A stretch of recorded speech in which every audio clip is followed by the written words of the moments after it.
Hi, everybody. This is Sally Wagner. Welcome to High Frequency Mindset Podcast.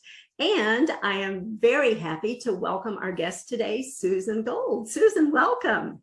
Thank you so much. I'm excited to speak with you today. Likewise, and thank you so much for being here. I'm very happy to introduce you to our audience. I'm going to read your bio and then we'll have a little discussion.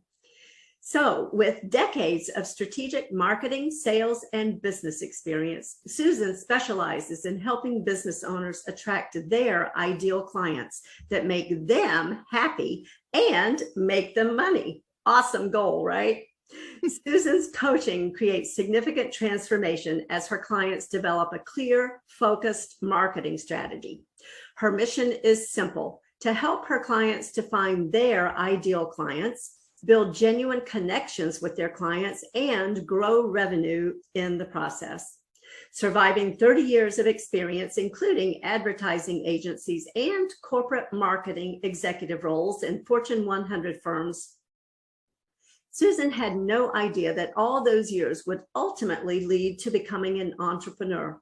Graduating with an MBA from Simmons College and achieving executive leadership promotions, Susan then started her consulting practice, Gold Partners LLC, in 2010.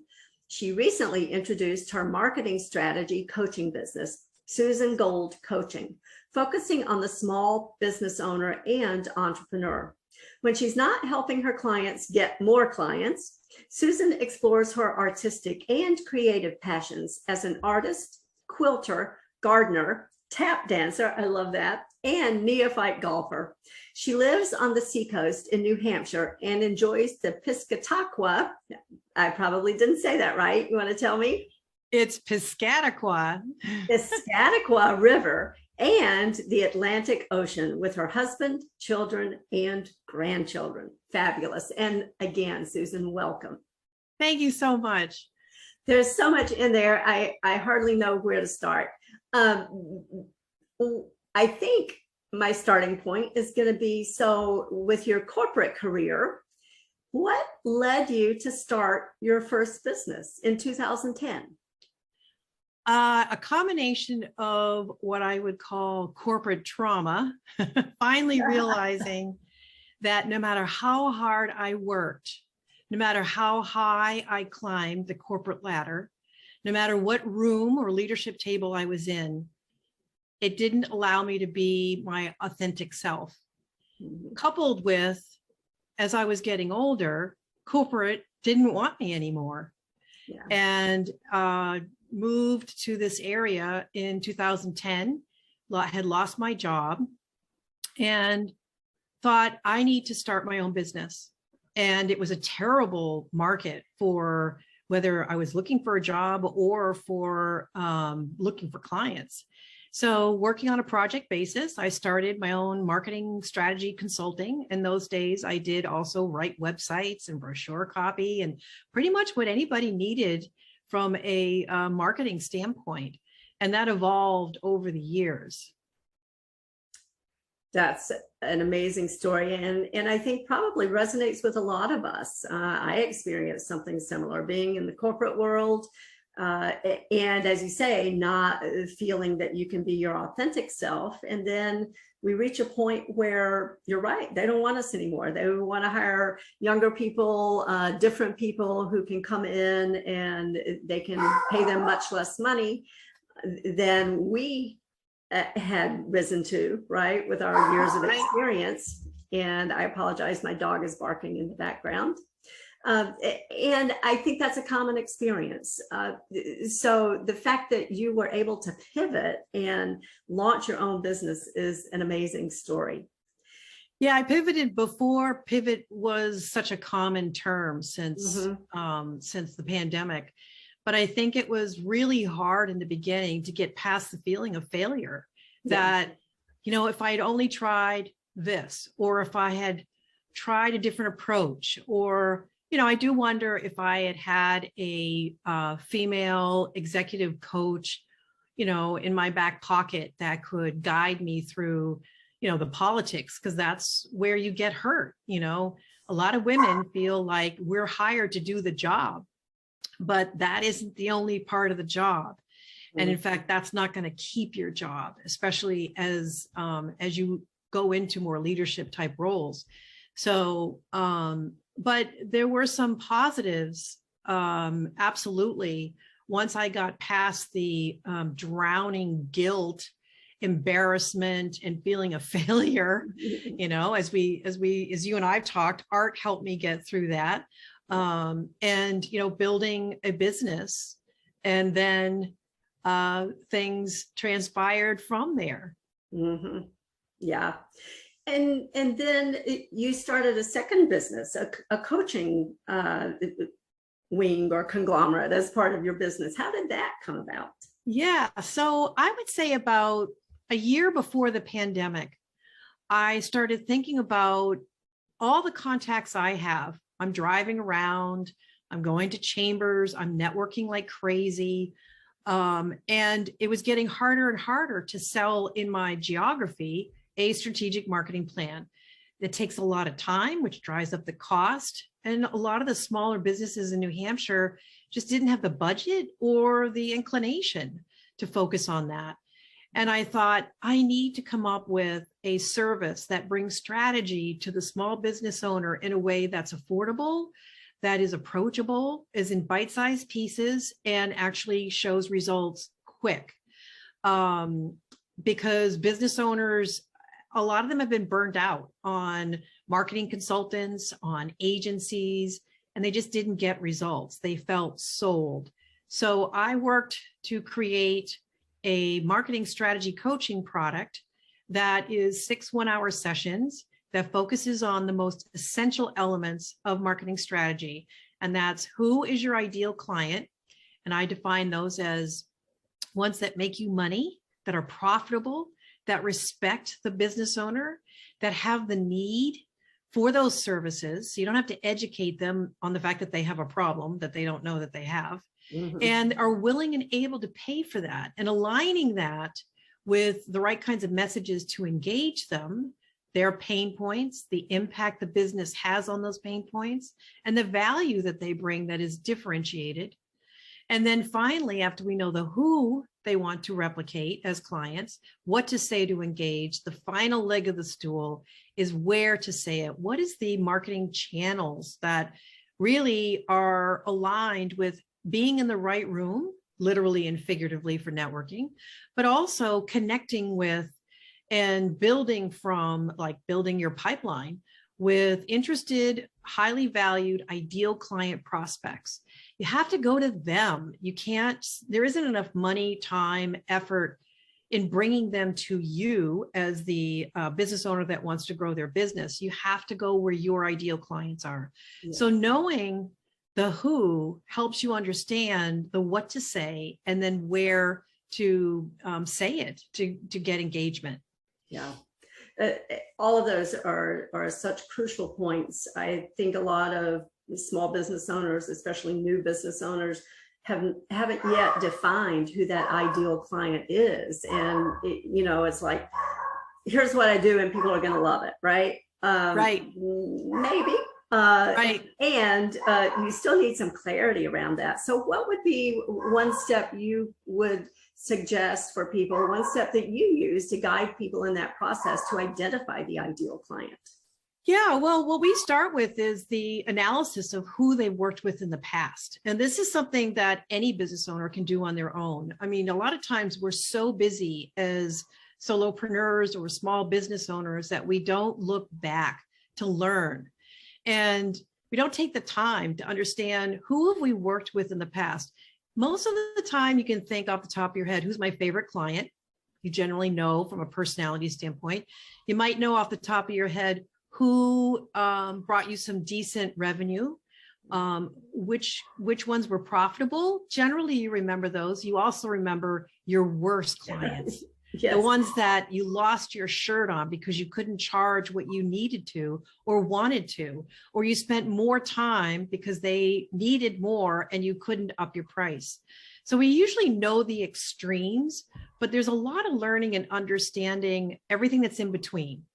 So what I do is I work with clients on building a deep spreadsheet It's a data-driven process on all their clients and rank them on their revenue levels, their margin levels. Did they make money or lose their shirt? And were they a good fit for the business owner? Not was the client happy, but was the business owner happy with that client and why? Yeah. And then we sort that and shift it around and look at where's their alignment against revenue, margin, and happiness fit factor, and where's their not alignment, particularly where we love the client, but it wasn't profitable. Can that change? Is that a matter of looking at pricing strategy, right? Or offering? And sometimes it's did great work and made money, but did not like the client. Yeah. And what do you learn from that in order to, when you're doing discovery calls with potential prospects, that you can look for those signs, ask enough questions to start to disqualify them as good fits. So that's all helpful in understanding what to do with the learnings. But what we look at additionally is aspirationally, who has the business owner always wanted to work with, but maybe they couldn't attract, they didn't know how, they didn't feel like they could. So we pull out 3 ideal client types, either aspirationally or reflective of the kind of clients that we've worked with in the past or currently. And then we have our targets. And one tool to help with that is actually on my website. If anybody wants to use this, it's a complimentary tool to help identify your ideal clients, come up with your message platform, and make sure that you're in the right room. And then an added tip on how to keep track of all that. I love that. So everybody right now, write down that you're going to check out Susan's website to get that tool. And Susan will share your information in the show notes so people can refer. I just want to make sure people do that because that sounds valuable. Yeah. Yeah. And I love what you said, that it's all data driven. You know, it's not like, hey, who do you think you'd like to work with? You know, let's just pick somebody, right? We have it's evidence based. That's right. Yeah. There's a lot of talk about avatars and coming up with your avatar. Yeah. And, you know, if that works for a lot of people, I think whatever works is best. But what I found there's so much to learn in really looking at the data of who are your clients and who are they? Where did they come from? What did they purchase from you? Those are the additional columns that you want to add if you want to go deep into it. And what were the revenue levels? And then when you, as a business owner, look down at everything that you've worked on in the past 2 to 3 years, it's pretty interesting. And where they came from. So who is referring the kinds of clients that rank high on those income, those revenue, the margin, and the fit factors? And who's sending you clients that don't rank well? And what can you do to turn that around? Can you have another conversation with those referral sources? You know, networking is a very popular lead generating channel for a lot of small business owners and solopreneurs, whether they're B2B or B2C. And so it's really important to be clear on those ideal clients. I hear a lot when I ask, so who's your ideal client when I'm networking? And I hear, well, anybody and everybody, because they all need my services. And so what I normally say is, you know, your company can provide services to anybody and anybody that is looking for, you know, whether it's bookkeeping or whatever a general business service could be. And the problem is marketing and networking in particular does not work well with being industry agnostic, even though your company can be, but your marketing has to hang on something so that you can connect and be in the right room. So one of the recommendations I make is, where are your ideal clients gathering? What networking groups do they belong to? What industry conferences are they a part of? And so it's easier to go where they are than spending all the time, money, and energy to bring them to you. Yeah. And you also brought in about the power of the referral partner. Some people even call them power partners, right? Because and to have those conversations with the right ones, because as you said, if the referrals you're getting from one source are fabulous, you want to cultivate those. And if the referrals you're getting from another source aren't really the right fit for all those reasons, then either clarify or focus more on the other sources, right? That's right. Because you want those people, and you don't want all, a book full of business for the wrong clients. Oh, you're so right. I went through a period of filling up. I was a very busy networker, but I wasn't doing one-to-ones with people who are, for those of you that don't know that term, it's having a Zoom or an in-person or a coffee with someone else. That's a one-to-one. Right. And the purpose is to not sell to them, it's to network with them. Yeah. Sometimes they self-refer. That happens a lot, especially if you're not trying to sell, right? And if you're having one-to-ones with people who are your potential prospects, but you're not trying to sell, that's even better, right? And then you start seeing your numbers go up and you can get an ROI, a very positive ROI on your networking efforts when all those things are aligned. Right. But replicating strategic partners who really get what you do and naturally would bring you to the table because you provide a service that they don't, that they know their clients and their prospects really need. And that's when there's nothing better than getting an email or a phone call that says, Susan, I got a client that really needs your help. Let's talk. That is exciting. Yeah, absolutely. And that kind of dictates that you need to have some strategy behind who those people are, right? And that means that you need clarity around your services that you're providing, and what's the whole process for people who would seek your services, because there's somebody in that chain of events that is going to provide services before, and then somebody who's going to provide services after. And so those are fabulous referral partners, right? That's right. That's right. And you have to take a step back and kind of get outside of your own head and think about, get inside the head of your ideal client. And so who else do they work with? Yeah. As you said, before I would work with them or after I would work with them, and then seek them out. And then you'll find your natural connections and strategic partners that, and it takes time. You can't, it's hard when you're trying to grow revenue and fill your pipeline and you're frustrated, and it takes time to dig those relationships out and foster them.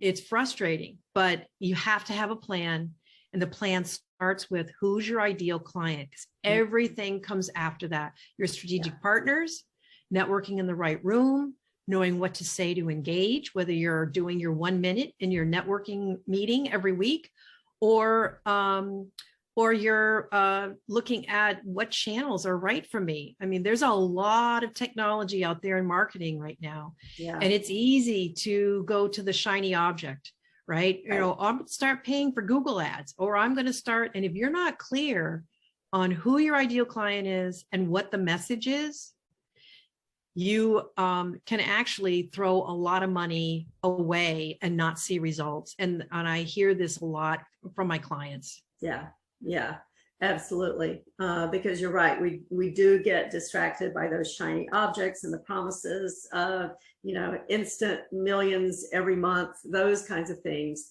And as if there's some magic way to bypass the hard work of what we need. That's right. That's right. Yeah. I've just been reading a book. In fact, I have it right in front of me here, Impossible to Ignore. And it really is talking about all the things that you're telling us about. You've got to know who you're talking to. You need to be able to say the right things in a way that will be memorable, because we act on things that we remember. And if people are not remembering and they're not hearing your message, then all the fabulous services in the world are not going to matter, because they're not going to remember. That's right. Yeah. That's right. Yeah. And that sounds like a great book. Yeah. It's I'll tell you about it. And that goes to what you were saying about, being in the right room and saying the right thing. That is so important. Yeah. Being crystal clear having the confidence with that clarity, it's amazing how it attracts the right people. Yeah. And people generally, I mean, we're humans, right? And the way we connect is through emotion. Yes. And we work hard, my clients and myself, we work hard on connecting the messages with the pain points. We as a professional, you know what your clients are dealing with, you know their struggles, and you're a problem solver. You're here for a purpose. And it goes oftentimes right to the why they started their business in the first place. Yeah. So connecting into that why and really aligning with your gifts and what you really love to do. It took me a long time to figure it out. Don't give up on that. It's hard work. There are resources out there that can help you identify your why. We all know Simon Sinek. He's a great resource. Yeah. I think The Success Principles by Jack Canfield is another. It's a Bible. It's a fabulous book. Yeah. You know, if I only had one business book that I could hold on to, that would be it. Mm-hmm. And another one that I recommend is called The Pumpkin Plan. And he does a high level, someone asked me, have you read The Pumpkin Plan? And I said, is that a business book? And yeah, it's a business book. In fact, everything you're telling me, he covers at a much higher level than you go deep. He touches on the top surface of it, but it's a great primer almost. And so for individuals that are not my ideal clients or who just are not able to afford the services, they don't have the revenue, I recommend those books to start applying your own strategy. There's lots in there about pricing strategy, aligning with your ideal clients, looking at their struggles and pain points. Mm-hmm. So there's a lot of work that you can do on your own to align your ideal clients, your messaging, and being in the right room. Yeah. What you just said about, you know, maybe somebody's not the right fit, or maybe now's not the right time. That's so important, because I think sometimes, especially, you know, when we're in that rush to see the money coming in the door, we just want to keep moving on. If somebody's a no, we just keep moving. And we forget that building that relationship is such an important feature. Even if it's somebody we know we're not going to be doing business with, guess what? Right. They know people who may be the perfect fit, right? That's right. And that's right. And if you're providing value to them in the ways that you just suggested, how readily would they then refer you the right person? Right. And the easier you make it to be clear on, all right, what are the struggles that my prospects have? They're looking for leads. They want to fill their pipeline. They have underperforming clients. They want to attract higher value clients. They've been doing marketing, spending money, but it's not a return. If you hear those complaints, then here's what you say. Do you have somebody helping you with that? I happen to know a marketing strategy coach. She is agnostic when it comes to what the solutions are. She's there to figure out, you know, what is going to get you aligned in the right room and to be heard and seen by your ideal clients once you know who those are. Yeah. And, you know, having people understand that in simple everyday language. I'm not using any marketing lingo or strategy lingo.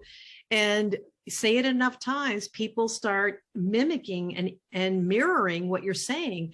And it just comes out when they're in the right place. Oh, I know someone that can help you with that. You keep it conversational.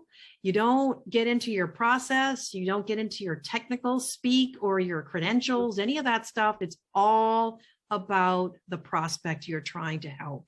Yeah. Yeah. Fabulous tip, right? And going back to what you said before, that requires clarity about what you do. Right. In fact, when I started the program, I actually 2 years ago, I thought I was making it too simple. But isn't it interesting how it's harder to make things simple? Yeah. And I think the other thing is we get tired faster with our own message. We keep saying the same thing and we think, oh, we need to change it up, right? Mm-hmm. Because I'm bored. They must be bored. Yeah. But guess what? Consistency is the key. Yes. So let your passion show through, be consistent, teach others what you do through what problems you solve, what to listen for and what to say. And the rest is going to happen. Yeah, absolutely. So I have a couple more questions. The first question is, in my coaching, and I'm setting the stage for the question. In my coaching, I talk about MSG, mindset, skill set, get off your asset, because I think that really encapsulates a lot of very important coaching principles. So as you look at your life and your businesses, is there an overarching principle that you could point to that you believe has contributed to your success? Yes, I love that. Get off your ass set. That's so important, right? Because action and moving forward, we can get kind of stuck in our own mindset and our own skill set, right? Yes. And you have all these credentials, you've achieved a certain level of success, but you can't make your own business happen. And it's because it's work. And it takes strategy and clarity. I think what helped me was just I've been a single parent a couple of times in my life and have had some really ugly jobs. It's the never give up. Yeah. It's the, what can I learn from this? It's doing everything I can to turn fear and failure into learnings. We hear this all the time. You got to fail to succeed. But it's so true. I mean, every job I've ever had totally makes sense now with the kind of work that I do. Mm-hmm. And I'm knowing that I am a purist when it comes to strategy. I love strategy. As I said, I've written copy. I can build websites. And there are a lot of people that can do that and do it even better than I can because it's gotten so specialized now. Right. But what I do really, really well is I am a strategist and I ask the right questions and I know what to listen for. Mm-hmm. And it really aligns everything. So just getting true to who I am, being authentic to who I am and creating the space for me to be authentic. I've been on my own for 12 years. I had clients, consulting clients, but it wasn't until I figured out this coaching program that aligned with the need of the market and made it affordable. I still made money. I still felt like I was being paid for my value, and it showed results. And that makes me feel good because I want my clients to have results. So I think all those components together lined up just brings out even more of who I am. And that's of benefit to my clients. Because 40 years of marketing strategy gets packed into 6 1-hour sessions. And I can see how it works. Yeah. That's an amazing point. They're not engaging you for 1 hour, they're engaging you for 40 years of experience. Right. And knowing what not to do. Yes. And knowing what not to do and taking away, and I know you do this with your clients, part of coaching is removing the barriers and the circular conversations we have with ourselves and the shiny objects and the things that we don't give ourselves permission to do, like increasing our prices, right? And aligning the solutions with the aspirational client that we've always wanted to have. Just having somebody who believes in us sometimes is all we need to take off. And I see clients take off in session 3 or 4 out of 6. Yeah. That's pretty amazing. It is amazing. One last question, and this will be in the show notes. How can people get in touch with you? So certainly they want to claim that gift that you're offering. Yes, absolutely. So my website is www.susangoldcoaching.com. It's a traditional spelling of Susan and Gold, G-O-L-D. And at the bottom of my homepage is the complimentary 4 must-dos to attract your ideal client. It's kind of a worksheet format on what we talked about earlier about identifying your ideal client, being in the right room, your message strategy, et cetera, so I can get you started. You can also find me on LinkedIn. I'm Susan M. Gold. If you search for me, and you'll see the same picture on my website in my profile. I'm wearing a blue shirt. It's a very brilliant blue shirt. So you'll know you've got the right Susan Gold. And those are the best ways to reach me. Fabulous. And you have a book coming out pretty soon. Yes, very exciting for both of us. Voices of Truth. Yes. We're chapter writers. This is called a compilation book. And my chapter is all about how to find your ideal clients. And it gives specific examples for each of those areas of identifying your ideal client and, setting up those messages to engage with them, and then being in the right room. So there's a client story. The name's been changed to protect the client. And it goes into detail about what they were facing and what they worked on together and what the results were. So hopefully people will find that interesting. Absolutely. Well, and I can't wait to read it. I can't wait for all of our audience to read it. I know it's going to be amazing. Thank you. Yes. Looking forward to it. Likewise. And thank you so much for being here. Thank you. It was an enjoyable conversation, and I wish all your listeners and viewers all the best in their pursuits of, building their business and growing their business. Thank you. Thank you. And thank you, everybody, for tuning in today. Make sure you tune in next time for High Frequency Mindset.